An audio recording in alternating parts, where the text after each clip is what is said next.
Ya. Nah, ini skincare yang gimana sih gitu? Apakah harus pakai 17 step skincare, 10 step skincare gitu-gitu Iya, ya? iya benar. Nah, itu sebenarnya pilihan. Untuk step dasarnya yang wajib itu cuma 3 ini aja, cuma 3 step ini aja yang wajib gitu ya. Bersihkan, lembabkan, lindungi. Bersihkan ya pakai cleansing wash gitu ya, sabun cuci muka atau sabun apapun yang untuk membersihkan kulit kita gitu ya. Kemudian melembabkan, pakai pelembab, pakai sunscreen yang terakhir lindungi. Nah, yang 17 step, 10 step itu sebenarnya pengembangan aja dari ini gitu. Yang fase cleansing, sekarang ada double cleansing, triple cleansing, quartet cleansing kayak gitu-gitu kan. Kemudian lembabkan yang moisturizer-nya di breakdown lagi jadi sesi melembabkan tuh ada pakai esen dulu, ampul dulu, apa dulu serum ini kayak gitu-gitu loh. Nah, itu sebenarnya pilihan aja. Karena kenapa saya sebut pilihan? Karena tidak semua kulit itu bisa dilakukan berlayer-layer kayak gitu. Ada kulit yang suka Setuju. simple gitu loh. Makin simple malah makin efektif. Ada kulit yang begitu. Tapi ada juga kulit yang makin berlayer-layer makin bagus, itu juga ada gitu. Makanya Mungkin yang kulitnya badak tuh ya dok ya? iya biasanya biasanya kulit yang normal ya dalam tanda kutip yang Hmm. tidak ada masalah tuh mau di layer-layer oke. Tapi kalau kulit yang misalnya gampang berjerawat di layer-layer malah jerawatnya bangkit semua. Oh. Gitu. Jadi nggak untuk semua orang ya dok ya? Betul, tidak untuk semua orang gitu. Mhm. Jadi ngelihat-ngelihat kondisinya juga. Nah, ini makan sehat gitu. Kita udah paham lah ya, ini piramida ini saya yakin udah sampai blenger kayaknya dari dulu juga pasti udah sering lihat. Cuman balik lagi kita itu belum akan mengerjakan kalau belum kepentok biasanya. Ya kan? Kalau belum kepepet, belum kepentok itu kita belum kerjakan gitu. Padahal sebenarnya tahu gitu. Makan sehat itu ya ada sayurnya, ada buahnya, minum air putih. Tahu, saya yakin semua tahu. Cuman tadi willingness untuk kerjain itu mungkin belum muncul kalau belum kepentok. Yes. Tuh, gitu ya. Nah, ini pola makan sehat ya. Ada karbohidrat. Karbohidrat tuh apa aja sih? Nggak harus nasi ya. Kadang ada gandum atau mungkin roti atau mungkin apa jagung itu nggak masalah gitu. Kemudian ada sayur, ada protein-protein gitu ya. Dan yang perlu diingat jangan karbo plus karbo gitu. Jangan nasi pakai Mie. mihun. Nasi pakai bami gitu. Nah, itu mah karbo ya. Karbo sama karbo bubar jadinya. Kita Kenyang ini tapi nutrisinya kurang ya dok ya? kurang, nutrisinya kurang gitu. Jadi ada yang terskip kan, sayurnya nggak ada, buahnya nggak ada. Ya kenyang, cuman ya kenyang sekedar kenyang aja jatuhnya gitu. Oke. Ya. Nah, ini kenapa tadi saya bilang tidur malam itu nggak bisa dipindah ke tidur pagi, siang, sore, malam gitu. Ini bagian bawah nih ya, deep sleep ya. Deep sleep itu tempatnya di sini gitu. Jadi saya kalau bilang ke pasien itu jangan lewat jam 11 malam kalau mau tidur. Kalau mau kulitnya bagus ya, kalau mau kulitnya bagus jangan lewat jam 11 malam. Ntar bangun jam 3 nggak masalah, bangun jam 4 nggak masalah. Yang penting tidur di malam hari. Penempatan timing tidurnya itu yang sebenarnya jauh lebih penting gitu. Ya. Oke. Jadi kulit ini adalah organ yang paling besar dan organ yang paling luas di badan kita. Dan ini kulit kita kalau letaknya di paling luar, maka dia adalah cerminan kesehatan kulit cerminan kesehatan kita secara keseluruhan.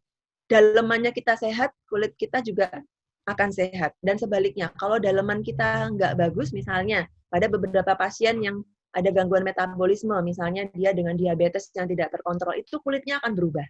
Gitu. Jadi cerminan kesehatan kita itu ada di kulit kita. Dan ketika kulit kita nggak sehat, kulit kita terganggu, akan mudah sekali terjadi masuk mikroorganisme yang akan menginfeksi. Contohnya misalnya infeksi jamur, infeksi bakteri, infeksi virus, kayak gitu-gitu. Itu bisa lewat dari kulit. Gitu. Ya. Oke, sekian dari saya. Terima kasih banyak. Mungkin kita bisa diskusi ya habis ini. Setuju, udah banyak yang nanya dok dari tadi. Sudah banyak kalau soal kulit gitu langsung cewek-cewek ini pada khawatir, langsung pengen curhat gitu dok. Tadi pertanyaannya banyak banget, mulai dari wajah sampai kulit tangan, seluruh tubuh banyak banget pertanyaannya. Tapi suka banget quotes dari dokter tadi, kalau misalkan kulit kita itu kan biggest and the largest organ in our body. Nggak kepikiran sih, itu merupakan salah satu yang paling besar gitu ya, paling luas di tubuh kita. dan mencerminkan kesehatan di dalam tubuh kita sendiri gitu ya dok ya? Ya, betul. Setuju sih, kalau kita kurang tidur, kelihatan capek matanya, jadi langsung kelihatan gitu seperti apa kondisi tubuh kita sekarang. Nah nih dok, ini langsung aja kita pilih beberapa pertanyaan yang dari tadi sih menarik banget sih ini untuk dibahas nih ya. Nih, ada yang nanya juga nih dok, beberapa kan sulit nih untuk membeli produk-produk kecantikan yang biasa mereka pakai atau obat-obat dokter gitu. Jadi mau nggak mau sekarang harus ganti ke produk yang lebih gampang dijangkau.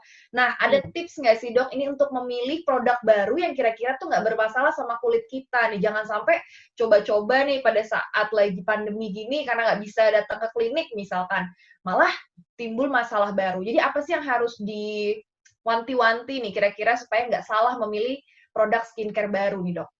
Oke, jadi yang pertama adalah harus mengenali dulu tipe kulit kita itu apa, gitu ya. Tipe kulit kita yang bagaimana? Tipe kulit apakah dia normal, apakah dia berminyak, kering, kombinasi atau kulit sensitif. Kulit yang normal biasanya fine-fine aja, dia mau gonta-ganti itu nggak ada masalah, itu kulit yang paling ideal. Sayangnya tidak semua dari kita itu dianugerahi kulit yang ideal kayak gitu. Sebagian ada yang kering, ada yang berminyak, ada yang kombinasi. Nah, pertama adalah mengenali dulu. Mengenali ke jenis kulit kita, tipe kulit kita itu yang bagaimana. Kemudian yang kedua, kenali problemnya apa, gitu. Misalnya nih, dia berminyak, tapi normal-normal aja, maksudnya nggak ada jerawat, nggak ada kemerahan, nggak ada apa, pasti kan akan beda ya nanti pemilihannya ya, gitu. Jadi yang pertama kenali jenis kulitnya, yang kedua kenali problemnya apa, gitu. Jangan blinded beli-beli aja tanpa kita tahu dulu jenis kulit dan problem apa sih yang kita beresin gitu. Dan apapun jenis kulitnya, apapun problemnya, itu 3 basic skincare tadi harus ada. Jadi tetap harus cuci muka, tetap harus pakai pelembab, tetap harus melindungi kulit dari paparan sinar matahari. Gitu. Intinya itu. itu. Terjawab. Ya, harus mengenali dulu ya. Ya, harus mengenali. Kemudian ketika mencoba produk yang baru ya, mencoba produk yang baru, itu jangan sekaligus banyak. Misalnya dari ini saya mau coba produk baru langsung tiba-tiba tiga produk baru. Jangan. Kalau nyoba produk itu satu-satu. Satu produk dulu kita coba. Coba beberapa hari gitu ya. Kalau dalam beberapa hari aman, tidak ada masalah, kulitnya menerima, lanjutin.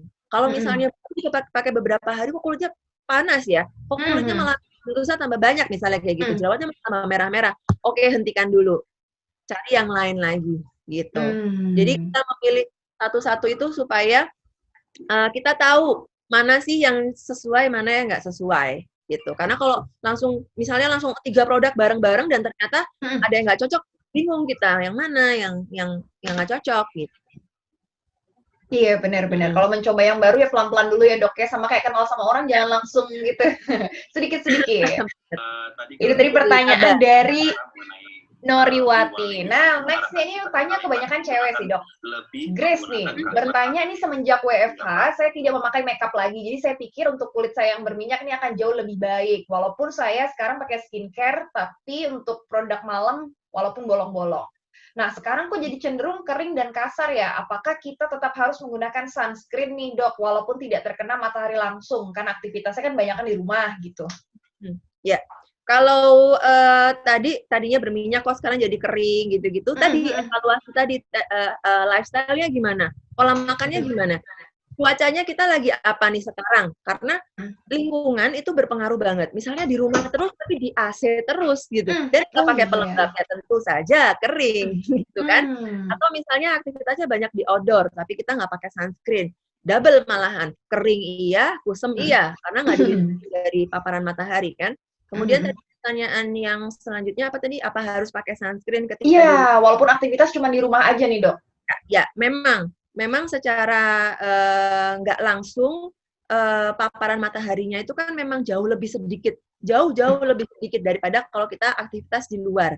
Tapi kan tetap ada gitu. Kecuali kalau rumahnya bentuknya kayak gua ya. Gelap. Gelap. Dan kalau misalnya lihat sesuatu harus pakai lampu. Nah, itu boleh nggak pakai sunscreen. Kan enggak ya. Di rumah kan pasti tetap ada langit-langit kaca di atas, ada kebuka lebar, jendela kebuka lebar. Itu kan ada paparan matahari, walaupun intensitasnya kecil. Jadi sebaiknya tetap, kalau saya pribadi tetap menyarankan sebaiknya tetap pakai kalau di rumah. Atau gitu. SPF-nya diturunin sedikit kali dok ya, karena aktivitasnya di rumah aja gitu? Ya, memang SPF-nya nggak perlu yang segede kayak outdoor ya. SPF untuk harian sih 30 aja udah cukup banget gitu. Memang tadi, balik lagi intensitasnya itu kan memang jauh-jauh lebih kecil. Tapi tiap hari dan pagi sampai sore tuh. Nah, ini dikaliin jadi banyak. Ya akumulasi sebenarnya banyak juga gitu ya dok ya, paparan mataharinya. Benar, karena gini, pasien saya yang melasma itu pada kambuh loh. Pada kambuh? Sekarang, pada kambuh karena ngerasa di rumah aja, udah dia di rumah aja nggak pakai sunscreen gitu. Padahal sebenarnya kali kalau yang ibu-ibu ya, ibu-ibu di rumah itu kan nggak mungkin ngendon di kamar nonton TV doang, kan nggak mungkin kan? Memang di rumah, tapi misalnya nyirem kembang di depan dia, jemur baju, ngangkat cucian, itu kan tetap kepapar matahari. Jadi ya better pakai sih, gitu. Gitu ya, jangan sampai lengah tuh gara-gara kebanyakan di rumah, tapi sebenarnya kita masih kena sinar matahari. Nah dok, ini ada juga pertanyaan nih. Dari Ratma Ika, katanya, dok, untuk sabun cuci tangan yang mengandung lemon itu apakah bisa menyebabkan hiperpigmentasi? Karena tangan anak saya pernah muncul bintik-bintik coklat setelah beberapa hari mencuci tangan dengan sabun yang mengandung ekstrak lemon. Sehingga saya ganti sabun cuci tangannya. Jadi pertanyaannya, apakah sabun dengan ekstrak lemon ini sebenarnya aman nih digunakan untuk kulit tangan?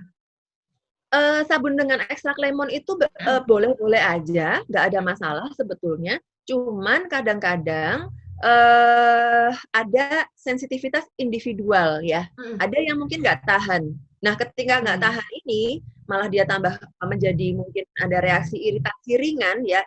Reaksi iritasi ringan itu membuat kulitnya menggelap. Itu ada memang. Tapi kalau dari aman atau enggak, aman. Cuman kalau kita memang merasa punya sensitivitas yang lebih tinggi tadi udah benar diganti gitu. Jadi kalau pertanyaannya aman atau enggak, sebenarnya aman. Cuman ya tadi, sensitivitas individual itu kan bisa beda-beda ya. Beda-beda ya. Nah, jadi kalau ngerasa nggak cocok atau mungkin kok jadi kayak gini ya, misalnya kayak gitu, ganti yang lebih lembut aja. Gitu. Oke, ya reaksi orang kan beda-beda ya kulitnya sama produk tertentu, jadi bisa diganti aja. Siapa tahu misalkan anggota keluarga lain cocok dengan itu. Nah, jadi tukeran aja, dipakai yang lain gitu, yang kulitnya baik-baik aja. Yang langsung dibuang dikira memang berbahaya gitu, padahal enggak. Oke, ini banyak pertanyaan juga sih dok terkait sama breakout dan juga purging. Tapi pertanyaan awalnya adalah, ini apakah benar nih dok, pertanyaan dari Alia Rida Tasya. Kalau misalkan kita pakai krim dokter itu bikin ketergantungan. Dan banyak cerita kalau kita berhenti pakai krim dokter, kulit kita justru akan breakout. Mohon pencerahannya nih dok. Oke, ini biasanya untuk kasus-kasus jerawat ya. Ya kan, breakout saya asumsikan ini dia pasien mungkin berobat ke dokter problemnya jerawat. Gini, sering kali yang terjadi adalah ketika ada problem di kulit ya, terus berobat ke dokter kulit misalnya gitu, diobatin ya kan, diobatin pakai krim, ada obat mungkin, ada tindakan dan lain-lain, membaik kondisi wajahnya, kondisi kulitnya membaik. Setelah membaik, karena udah ngerasa membaik, dihentikan, ya kan, berhenti. Bisa gitu. Nah betul. Ketika setelah berhenti, di next-nya itu dia benar-benar berhenti dan tidak ada penggantinya.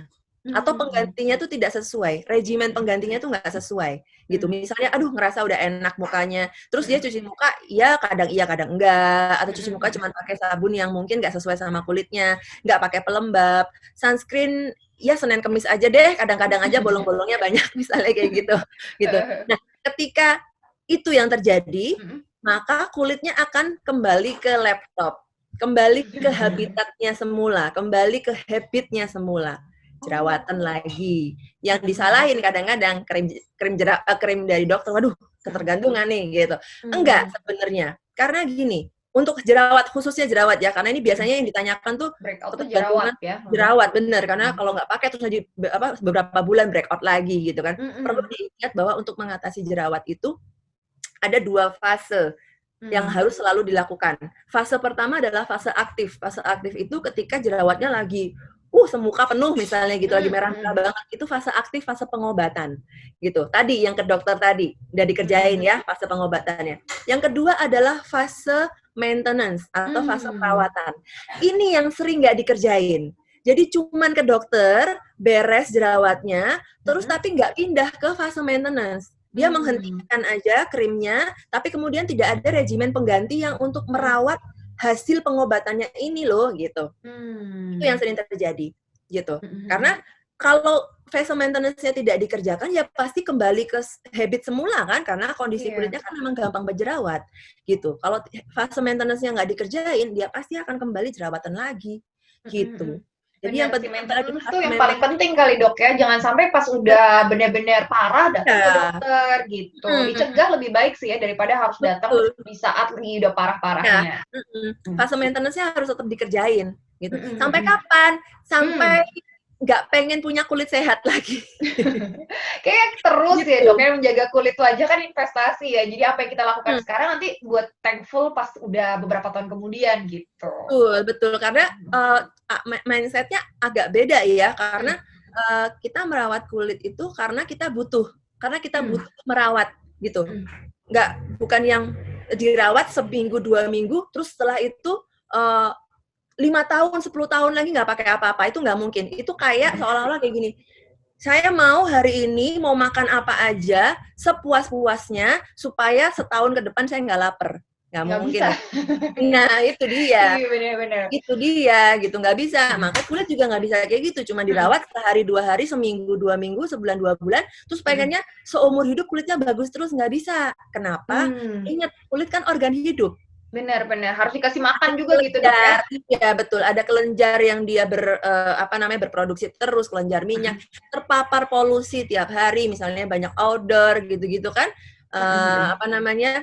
kejadian-kejadian lingkungan itu juga berpengaruh pada kulit. Jadi kalau mau sehat dirawat gitu.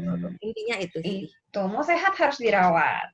Nah, terus nih dok, membedakan breakout dan juga purging. Tadi ada pertanyaan kayak gitu. Kadang-kadang kan coba produk baru terus tiba-tiba ada beruntusan, terus dia bereaksi, ada yang keluar gitu dari wajah kita. Itu bedainnya antara nggak cocok jadi breakout atau lagi purging tuh gimana sih dok bedainnya?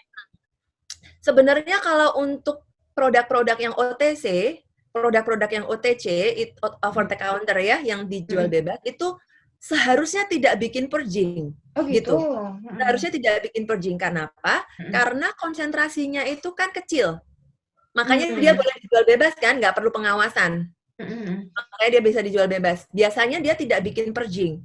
Gitu. Purging itu adalah sebenarnya reaksi iritasi transien atau reaksi iritasi sementara karena penggunaan bahan-bahan aktif yang sifatnya itu mempercepat regenerasi kulit. Contohnya karena pemakaian krim yang misalnya mengandung retinoic acid atau mengandung alpha hydroxy acid atau beta hydroxy acid dengan konsentrasi yang cukup tinggi gitu. Nah itu bisa tuh yang namanya purging gitu.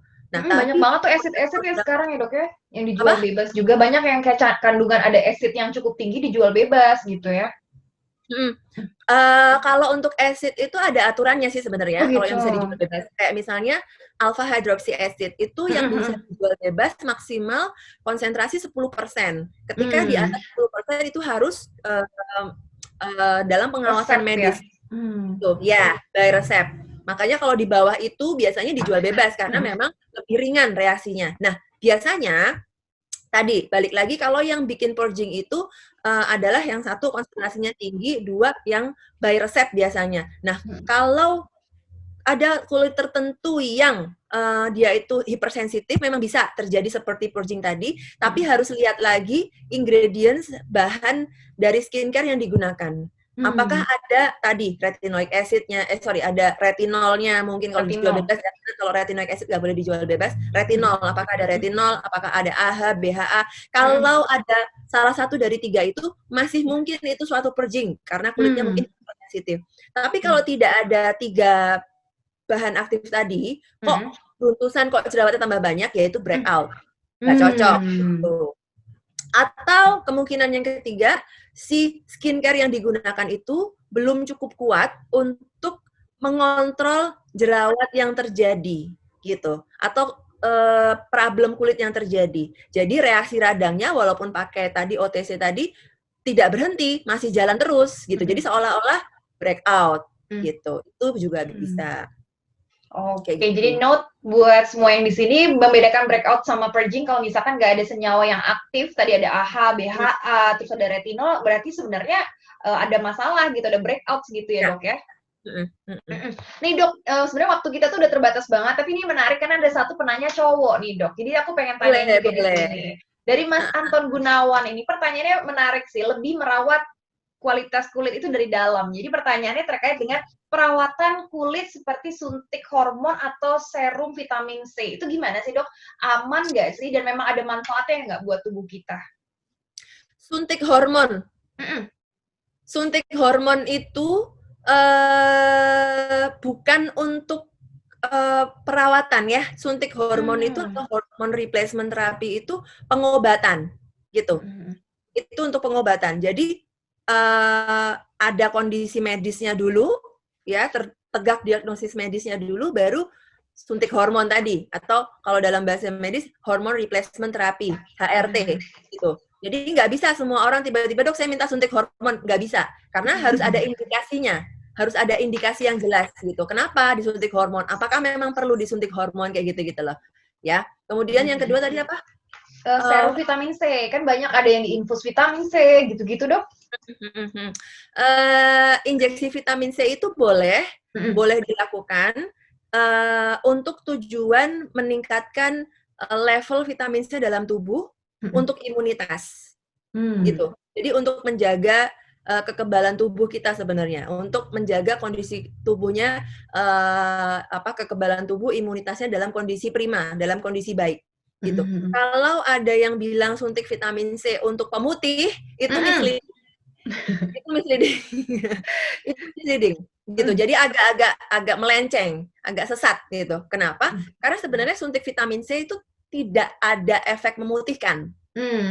Vitamin C ketika level dalam tubuh kita baik, maka otomatis regenerasi sel kita juga baik. Semua sel, termasuk sel kulit. Ya kan? Ketika regenerasi sel kulitnya baik, maka kulit kita akan tampak lebih cerah dari lebih cerah ya dok ya? Iya, dari sebelum bersuntik gitu. Jadi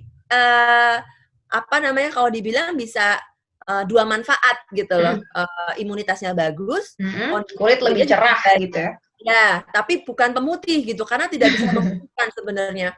Soalnya sering banget. Sering saya tuh dikomplain pasien yang suntik vitamin C, tapi suntiknya bukan di saya, gitu loh. Bukan ke klinik atau ke rumah sakit saya, ke klinik dan rumah sakit yang lain, ke klinik lain, tapi dia komplainnya ke saya, dia ngomong gini, dok saya tuh udah suntik vitamin C sampai 10 kali, ya setiap tapi nggak putih-putih. Ya, tapi kok nggak putih-putih? Saya bilang, lah yang bilang suntik vitamin C buat mutihin siapa? Itu dok yang di sana. Yang ngomong di sana, kenapa saya yang ditanya? Saya nggak pernah bilang kayak gitu. Mungkin gimmick aja ya dok, kadang-kadang suntik vitamin C bikin kulit putih gitu ya. Padahal sebenarnya lebih cerah aja, kalau dasarnya memang udah putih gitu ya, mungkin akan lebih membalikan warna kulit asli gitu ya dok ya. Betul. Salah kaprah nih orang-orang kayaknya. Iya bener ya, memang karena kan